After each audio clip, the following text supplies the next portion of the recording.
sometimes I like being in the dark. I like leaving the lights off at night and not pretending I'm blind, but just seeing from memory how making it through the house and finding things. And that isn't how I stub my toe or step on some Lego that's left out, and I usually regret my decision then. But other than that, I didn't know much about being blind. So like normal, whenever I don't know much about something, I look on the internet or go to Wikipedia. And right now in the U.S., someone goes blind every 20 minutes. That's 72 people every day, 2,196 people every month, and 26,352 people every year. That seems like a lot, but there's an estimated 39 million people in the world that are blind. 246 million that are visually impaired, and those are people that glasses won't even help them enough to see. 90% of those people live in low-income areas. 82% of those people are 50 years and older, and 1.4 million are 15 years of age and younger. The number of visually impaired people are going down over the last 20 years because of social economical development, concentrated public health action, increased availability of eye care services and technology, and now 80% of visual impairment can be prevented or cured. But that's today. Back then, they didn't have what we have now. But I've never been blind myself. But I, like everyone else in the world, have suffered. Back in December 2011, our son, Michael, he was sick. His skin was looking very pale, and if you know him at all, he already looks pale. But he was even more so then. And every once in a while, his lips would go a little blue. We took him to the doctor, and the doctor sent him away to go get some blood tests. That evening, we got a phone call from the doctor. And as everyone knows, it's never a good thing to get a phone call from the doctor in the evening. She said, we need to take Jermichael to the hospital immediately, and they'd be waiting for us and expecting us. We took him there, and they got some blood for him and immediately started giving him a transfusion, a blood transfusion. They told us that his red blood cell count, was so low that if he was an adult, he'd be in a coma right now. And after he got that blood transfusion, his cheeks started to get rosy. And I noticed that and went, wow, how long has he been sick? I just didn't understand how pale he had been for so long. For the next few weeks, Jermichael continued to get blood tests to make sure he was okay and that there was nothing wrong with him. And we even thought he was getting better. And we as a family thought, hey, maybe this is time for our family to move to Texas, as God had kind of been putting that on our heart for a long time.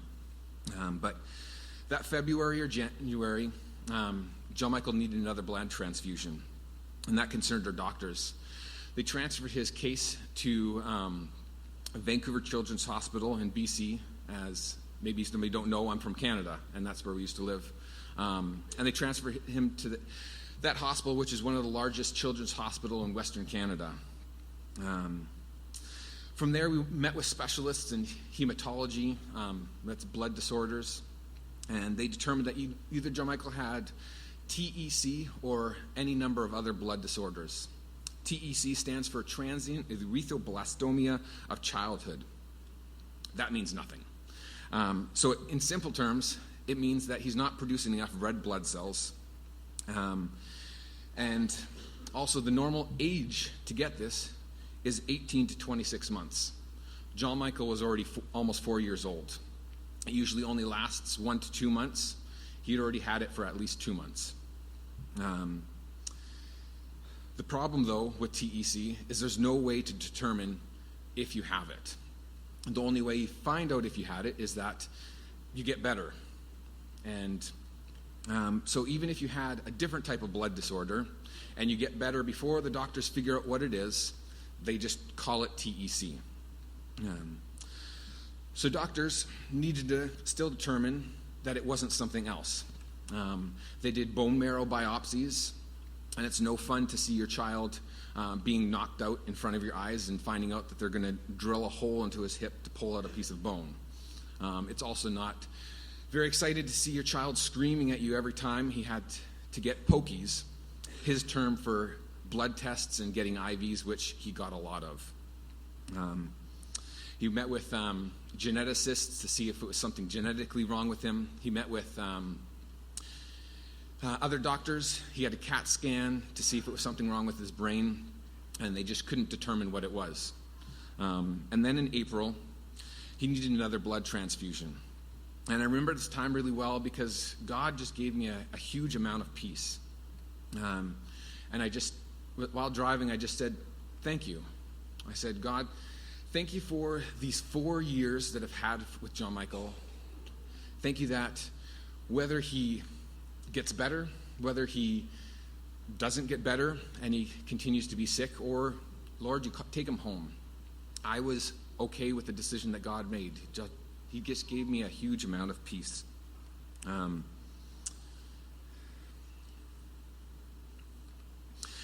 But that wasn't the only thing that was difficult during this time. There was another difficult thing, and I'll get to that. But looking at this passage of this blind man, I thought to myself, what other sufferings that happened in the Bible? And in the IVP New Testament Commentary series, they had 5, and it was just really interesting. Firstly, they had suffering as proving of testing of our faith. We can see that in Genesis 22 with God testing Abraham and telling him to go sacrifice his son Isaac. And God delivered him at the last second and produced a ram to sacrifice instead of his own son. Suffering meant for improvement. We can see that in Hebrews 12, 5-8, and where God says that we are his children, and if he does not correct us, we are not his children, and we are illegitimate. Thirdly, suffering as punishment. We can see that in the book of Judges, and over again, the Israelites forsook God, and again, God delivered them over to his enemies. We see that in the New Testament with Ananias and Sapphira, where they sold a little bit of land and lied to Peter and God and wanted to keep a little bit of money, and they dropped dead. And we see that also in a man after God's own heart, David, and the sin that he committed with Bathsheba, a baby died. Fourth, we have suffering as persecution for being a witness of Christ. In Acts 7, we can see that in the stoning of Stephen for him telling people who Jesus was. We can see that in this story of this blind man. Later on in the passage, he goes into the synagogue, and the Pharisees kick him out of the synagogue because he wouldn't stop telling people that Jesus healed him. And finally, in the fifth way, we see that suffering happens so that God's glory can be seen. We see that in this story, in the healing of the blind man. Later on, John, we see that with the raising of Lazarus from the dead, and also in our son, John Michael. Now, I don't know if this blind man heard the question that the disciples said, who sinned, this man or his parents? But back then there was an old rabbinic saying, and it says, "There's no death without sin, and there's no suffering without iniquity." They believed, and some people even now believe, that basically if something's wrong, it's because you did something wrong. And they also believed that a baby could sin inside the mother's womb. Now, I don't know if it's because the baby stretched too much and punched the mom in the lung, or stepped on her bladder and made her pee a little bit, but honestly, I don't think that's the way it worked. And then we see this also in this passage. It had nothing to do with the parents either. But when this man was born, and the parents found out he was blind, and the people of the community found out that he was blind, I'm sure they started to say, "What did these people do wrong? He's not only blind, but He's been blind his whole life now as a grown man. They must have done something terrible to deserve this. And it's in the same way that the blind man's suffering was blamed on sin that was supposedly committed, so was John Michael's by some people.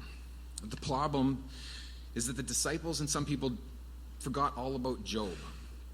Most of you know who Job is and his life, but I'll try to give a quick recap. Job was a blameless man of complete integrity. He had 7 sons, 3 daughters, 7,000 sheep, 3,000 camels, 500 yoke of oxen, 500 donkeys, and a large number of servants. He was the richest man in his whole area. We don't know how big of an area, but he was, as you can see, he was quite wealthy.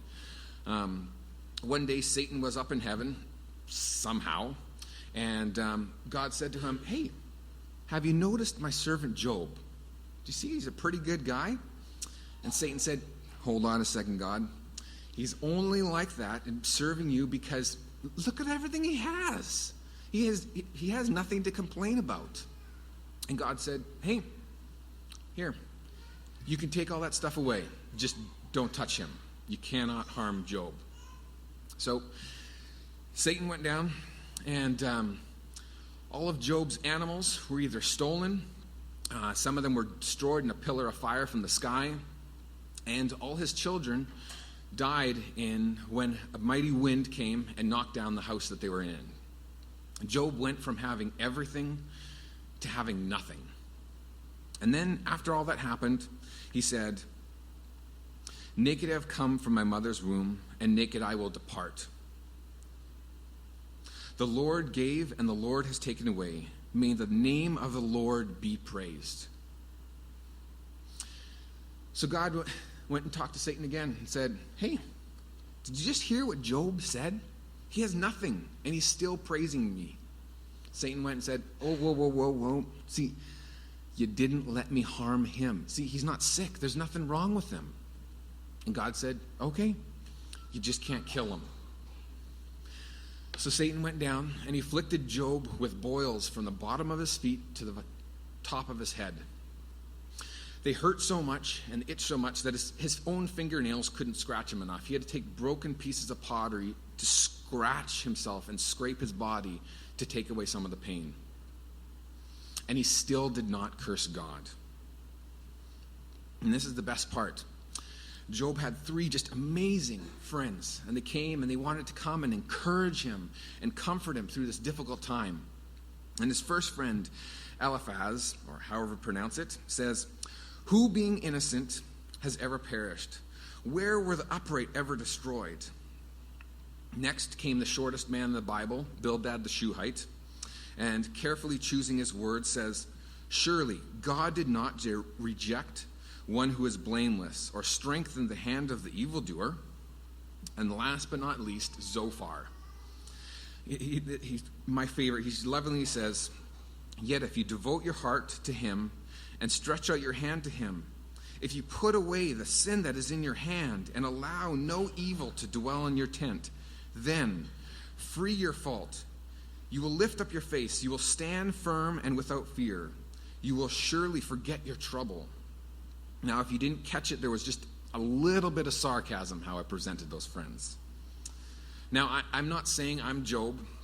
I'm not saying what Julie and I have gone through is anywhere near what Job went through. But suffering hurts. Little or small, it's hard. And then to have a close friend come and say to you, "You know what? There must be sin in your life. That's why John Michael's sick. If only you change this one thing, he'll get better." The hurt and pain that came along with those words they were so immense. And it reminded me of our pastor back home in Canada, Jim Penner. His wife, Linda, has been sick for well over 20 years. He has had to say goodbye to her many times in the hospital, thinking that was the last time he was going to see her. They spent tens of thousands of dollars trying to figure out what's wrong with her, and that's with a working government healthcare system in Canada. He had a friend come up to him and ask him out for coffee. And he went on to say, you know what, Linda is sick because you and her, you don't have enough faith. You don't trust God enough. You don't believe enough. Our pastor wisely said, okay, if you were sick, would you have enough faith to heal yourself? And foolishly he said, yeah. So Jim said, so then why are you wearing glasses? If you can heal yourself, if you have enough faith, then why do you need them? And even more so, can you use your faith to heal Linda? His friend got up and walked out, and to my knowledge, they haven't seen each other since. And another time, some ladies from the church wanted to come and bless them and wanted to come and pray for her. And they came over, and he gladly invited them in, and he went upstairs to do something else. And a little bit later, he heard the door close and knew that they left. And he went downstairs to go check on his wife, and she's crying. And not a good crying, happy crying, and just really blessed, but just crying. Asked what's going on, and she went on to say that these ladies, they prayed for her, prayed that she would confess the sin that was in her life, come forward and tell them what she had done wrong and talk to God, and if she did that, she would get better. And it had nothing to do with that. My pastor's story is not done. It looks like there's no end and there's no answer. And to my knowledge, Job, the only answer he got is that God is sovereign, meaning that he has supreme power and authority. Job did not get to see the whole picture, and sometimes we don't get to see the whole picture. But sometimes we do, like the blind man. And when we do, it's really amazing. And Julie and I got to see that. After John Michael's third transfusion, we decided that it was time for our family to move to Texas. There's doctors down here that could take care of him. There's hospitals that could give him blood transfusions. And we had a plan with the doctors to keep in contact with him, let him know how he was doing.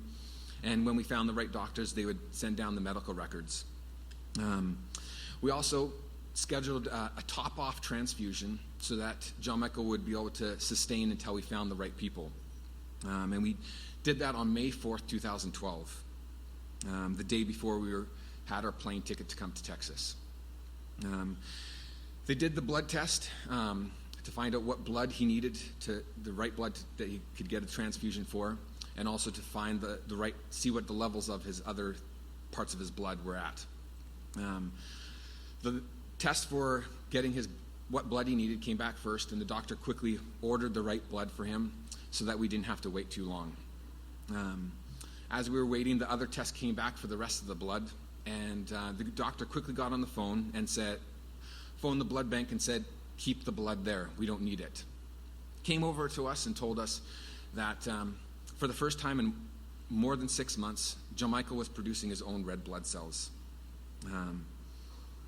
And that the doctor did not want to give him, even though his levels were not great, it was improving. And he did not want to give him the transfusion because it might tell his brain that he didn't need any more blood, and that, hey, I'm getting this free blood, I'm not going to make any more.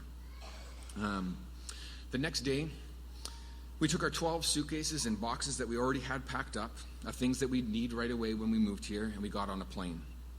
Over the next 6 months, John Michael continued to get blood tests to make sure that he was getting better, and he did. To this day, there is no side effects, and John Michael is completely fine. This part of our story was not easy. And like the blind man, God's work was displayed. He went out and told everyone, his friends, his neighbors, and eventually the Pharisees, who kicked him out of the synagogue for letting God's work be displayed in his life. That's why I'm sharing this story with you. The big picture, though, is, are we going to allow God's work be displayed in our life and in your life? Because all of us will suffer. All of us will have someone we love die. We or someone we know will get sick or lose a job. There's no escape from suffering. But it is what we do when it comes. You will display God's work or something else. That something else can be anger, resentment, jealousy, or even yourself, by telling others that you got through it all on your own. We as a staff here at the church are going through a book called Prayer by Timothy Keller. And he wrote, "Think about plagiarism for a moment. Why is plagiarism taken so seriously? It is claiming that you came up with an idea yourself when you did not. It is not acknowledging dependence that you got the idea from someone else. Plagiarism is the refusal to give thanks and give credit, and is therefore a form of theft. It not only wrongs the author of the idea, it also puts you in a vulnerable position, because you are not capable of producing such ideas yourself in the future." This is what we're doing when we are not displaying God's work. We are saying, hey, everyone, I can do this on my own. I can do this without God. Also, imagine if you're in charge of a museum and you get a phone call from someone saying, hey, I have the Mona Lisa. I want to display this in your museum. I think you'd be pretty excited. Now, I've seen the real Mona Lisa, or at least the one that travels around the world to different museums, and I'm not an art buff, so I wasn't too impressed by it. It's just a lady smiling, and there's a background to it. But even so, I would still say, that is awesome. I would gladly take this painting, world-renowned painting, in my museum. I'm going to get all this publicity. I'm going to get all these people that are going to come to my museum, and I'm probably going to make a huge amount of money off of this. Now, God's on the phone. He's phoning, and he's saying, I want to be displayed in your life. And we have a choice. We have a choice to display him or not. This blind man was willing to let God's life be displayed. He could have gotten angry because of Jesus answering just this. He'd been blind his whole life just so that this question could be answered by the disciples who had sinned. He could have been thinking, who's this crazy man who's putting spit on my face? And if my ears didn't deceive me, did he just use spit to make this mud? He could have gone to the pool of Siloam, washed off his face, and said, hey, I can see. I'm out of here. When his friends and neighbors came up to him and said, no, you can't be this man. You're not the person we've seen this whole time. He could have just said, you know what? I don't want to argue with you. Yeah, I'm not him. When the Pharisees came and questioned him over and over again and asking how you got healed and all this, he could have just, you know what, denied it all because it would have been more comfortable and easier. No, even after being blind his whole life, he wanted to display God's work. He went and told everyone he knew. He could not keep it in. He would not. He had to share it, and he would not shut up. This story has been an encouragement to me, and I'm sure to others. But there are those of you who are suffering right now. You wonder, how could God allow this to happen to me? Or that no one else knows what I'm going through. Jesus knows. He's been there. He went through the ultimate suffering. He was beaten, cursed, spat on. He carried his own cross that he was eventually hung on and took on the sins of the whole world. And then to have his own Father, God, turn his back on him because of all the sin that was on him. Jesus knows what you're going through. He's been there, and he wants to help you through it. We see the end of this part of the blind man's story. Your story might not be done. And there's no need for needless suffering. There is a purpose, whether we see it like the blind man or we don't like Job. When we ourselves have seen the end of the story, share it. Encourage others, comfort others, so that they know that they're not alone. So what will you display? God's work or something else? Let's pray. Lord, thank you for your word. I thank you for the truth that is in it. I thank you for the encouragement of stories like the blind man and Job, and that we can know that we are not alone, and that you have truth, and that you love us so much. I just pray that you would just encourage us. I pray that you would just surround us with friends that can help us through these tough times and give us the truth. I thank you, and I just pray this in your name. Amen.